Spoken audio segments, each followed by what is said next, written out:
অধিবেশন শুরু হচ্ছে, আমাদের অধিবেশন শুরু হবে দুটোর সময়। আমাদের অবিচুয়ারি রেফারেন্স এবং আমাদের বিজনেস অ্যাডভাইজারি কমিটির রিপোর্টটা যেটা পেশ করা হবে, এটার পরেই আজকের অধিবেশন শেষ হবে। আগামীকাল আমাদের যে মাননীয় যে 4 জন সদস্য যারা জিতে এসছেন তাদের শপথ গ্রহণ হবে 1টার সময়। তাছাড়াও আমাদের resolution under rule 169 on the issue of national eligibility come entrance test অর্থাৎ NEET, তার উপর আলোচনা, ওইটা রেজলিউশনটা মুভ হবে।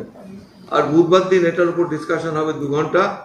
আবার বৃহস্পতিবার দিন আমাদের West Bengal schedule caste, schedule tribes and other backward classes development and finance corporation amendment bill 2024 introduction, consideration and passing, এটা 1.5 ঘন্টা হবে।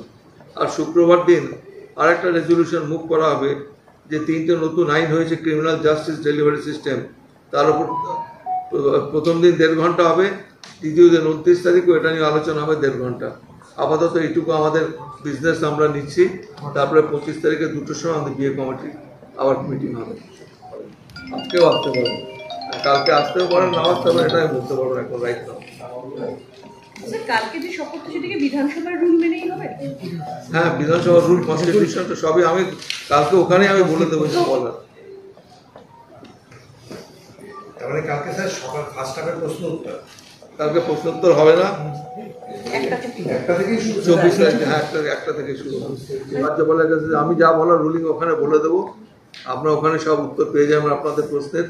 তবে রাজ্যপালের কাছ থেকে আমরা কোনো কমিউনিকেশন পাইনি। স্যার আপনারা তো চিঠির উত্তর দিয়ে দিয়েছেন অলরেডি। যা দিয়েছি these are all official matters. I am not going to disclose it before the place.